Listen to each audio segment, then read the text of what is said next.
Axé para todo mundo! Vamos lá começar esse vídeo maravilhoso. Um vídeo que eu já deveria ter feito há bastante tempo. Gostaria de ter feito antes, mas vamos parar de enrolação e vamos nessa. Bom, 50 fatos sobre o meu trabalho aqui no Japão, que é cuidador de idoso, trabalho em um asilo. Bom, primeira questão é 90% das mulheres internas, no caso das vovozinhas, são mulheres. Se não for mais, essa proporção é muito grande, cara. Mas por que que a maioria é mulher? Eles escolhem só mulher para entrar no asilo? Não, na verdade não. Na verdade, eu sempre digo isso nos meus vídeos. Os homens vivem menos, todo mundo sabe disso, né? Não é à toa, né, que os homens vivem menos. Então é por isso que a maioria é mulher. Eu chuto 90% para mais, hein? Vamos lá. A segunda, não precisa bater cartão para trabalhar. Sabe aquele negócio de você chegar no trabalho, ter que bater o ponto, ou então hoje em dia já não está mais que negócio de cartão. Ainda existe negócio de cartão, na verdade. Mas hoje em dia a maior parte é cartão eletrônico. Você coloca lá, é igual o passe de trem.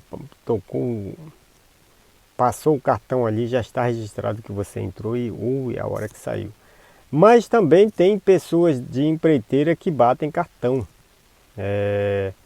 Tem pessoas de empreiteira lá. Hoje em dia a maioria que está entrando recente, quando entra, né, que é coisa muito rara de acontecer, é pessoas de empreiteira. Então essas pessoas batem cartão normal. Ó, cartão normal. E também funcionários que trabalham apenas por parte, né? Tipo assim, chama de pato aqui no Japão. É pato, que seria parte, seria pessoas que trabalham em curto tempo, em termos de horário, né? Claro. Aí tem, vamos para a terceira agora, já estamos na terceira. Também não precisa de uniforme. Só que essa questão de não precisar de uniforme, eu já fui muito questionado por isso. É porque tem muitos lugares, o que eu conheço, a maioria dos asilos no Japão, a maioria que eu vi, os funcionários usam uma espécie de uniforme, uma camiseta polo e uma calça, como fala, moletom, uma coisa parecida, assim, não é bem moletom, é uma calça tipo meio que de lycra, seria isso? Não sei. É uma coisa assim, mas normalmente tem uniforme. Lá onde eu trampo é que, graças a Deus, não tem. Do jeito que eu tô aqui, eu posso ir trabalhar. Então, quando eu estava trabalhando em fábrica, eu ficava nessa, tipo assim, às vezes eu esqueci o uniforme, ou às vezes eu estava num lugar assim, eu vou trampar daqui direto já. Vamos supor, eu estava na casa da minha irmã, que mora em outro lugar, e de repente, eu já não vou voltar para casa hoje, daqui eu já vou direto. E não dava, porque eu tinha que passar em casa pegar o uniforme, que você não pode trabalhar sem uniforme. E nesse trampo, do jeito que você tá, do jeito que você vem, do jeito que você vai, você trabalha. Isso aí pra mim, tanto a questão de não precisar bater cartão, quanto não precisar trocar de roupa, pô, isso aí pra mim é fantástico. Eu sou uma das exceções ali no trampo, que eu trabalho com a roupa que eu passeio. E eu passeio com a roupa que eu trabalho. Tipo assim, uma coisa assim, uma filipinagem danada. Mas tudo bem, vamos para quartas, já estamos nas quartas de finais. Não tem uma hora específica, um horário determinado para intervalo. Normalmente, quando trabalhamos em fábricas, normalmente você entra 8 horas, normalmente, né? 8, 9 horas, e quando é 10 horas, mais ou menos, tem um intervalo de 5 minutos para você ir no banheiro e tal. Depois meio-dia, depois 3 horas, e assim vai. Nesse caso, pelo menos aonde eu trabalho, não tem um horário, tipo assim, bateu tal hora, ó, descansa aí 5 minutos, não tem. Então, dependendo da situação, dependendo do dia, né, de como está a situação do trabalho propriamente dito, você não folga nem um minuto, tipo assim. E depende do dia, você folga pra caramba. Então não tem aquela coisa de, né, tipo, Às vezes eu posso dizer assim que você folga trabalhando, tipo assim, você tira um intervalo trabalhando.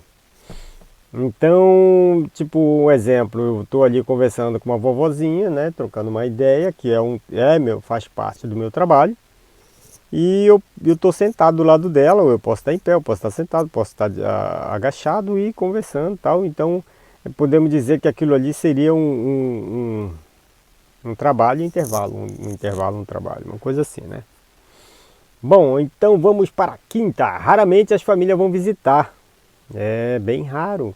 E isso falando no modo antes da palhaçada vírus, né? Que eu chamo esse negócio de palhaçada.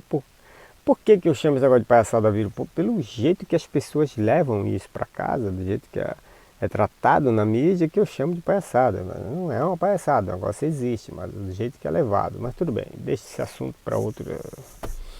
Então, antes da palhaçada vírus, já era difícil das famílias irem visitar, né? Na verdade, antes disso, podia entrar, eles iam no quarto, ficavam ali até tarde ali no quarto com os idosos e tal. Hoje em dia já não pode mais entrar, nem de máscara, nem de uniforme de astronauta, você não pode mais entrar ali. Então, a visita é marcada com muita antecedência e agora é com plástico,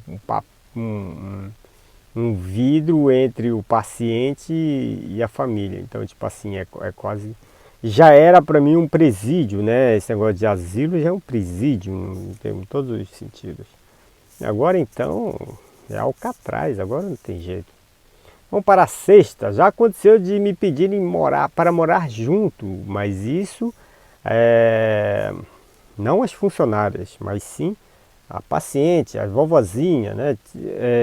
Já aconteceu várias vezes. Vou contar uma das histórias, né?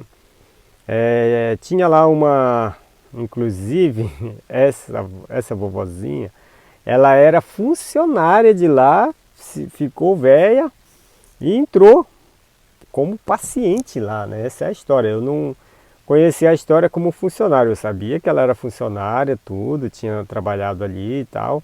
E tinha depois entrado como paciente. Olha só a história, hein? Daí o que acontece? Ela, na época, já faz alguns anos atrás, ela estava beirando seus 80 anos. Daí acontece que nisso essa paciente era de uma outra unidade que no caso nessa época eu trabalhava no segundo andar, ela era da parte de baixo, mas eu tinha que passar ali para poder ir na lavanderia, tudo, né? E toda vez que ela me via, parecia assim que foi uma paixão à primeira vista. Ela me via, ela parava do que ela estava fazendo e vinha, ela andava de cadeira de roda, ela vinha, me chamava e ficava me chavecando e um certo dia, e várias vezes, né, ela falou assim, olha, vem morar comigo, eu alugo um apartamento e a gente mora junto. Tipo assim, ela tinha Alzheimer, né, mas não era tão grave o Alzheimer dela, ao mesmo tempo que ela compreendia algumas coisas, algumas coisas ela falava por falar. E eu não sei se ela falava por falar ou ela falava seriamente. Lógico que eu não levava isso a sério, lógico, mas para mim eu tirava como engraçado, né? Ela dizia que ia alugar o apartamento e a gente morar junto, né? Isso aconteceu demais, isso aí. Mas tudo bem, vamos para a próxima lá. Já fui discriminado pelos idosos. Sim, já fui discriminado pelos idosos. Algumas vezes aconteceu, claro que esses idosos já estavam com Alzheimer, né? Então, eu tendo essa experiência aí com galera que tem Alzheimer, eu já consigo lidar muito bem e saber medir as consequências, medir as palavras e tudo mais, né? Então, algumas delas entravam e teve uma época que eu estava trabalhando no mesmo asilo, no mesmo prédio, só que unidade diferente, inclusive essa unidade era chamada Shotostei. Shotostei seria em inglês aí uma curta temporada, seria mais ou menos isso traduzindo. Isso aí Essa Shoto Stay, né, essa curta temporada, é uma unidade pequena que ainda tem lá, que os pacientes vêm passar alguns dias, às vezes algumas semanas. E nisso, como tinha uma rotativa muito grande de saída e entrada de pacientes novos, vamos chamar aqui de pacientes. Aqui em japonês não é chamado paciente, e sim usuários, que seria mais ou menos a palavra certa, mas tudo bem, vamos chamar de paciente.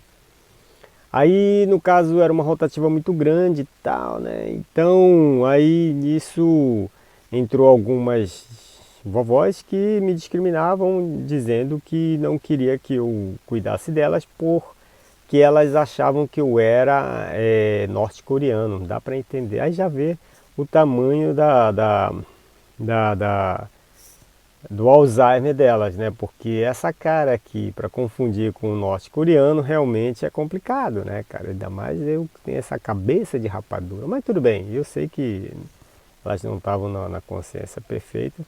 Mas os preconceitos que eu sofri para com os idosos, várias vezes, foi justamente por acharem que eu era norte-coreano. Engraçado isso, né? Mas tudo bem, vamos para a próxima.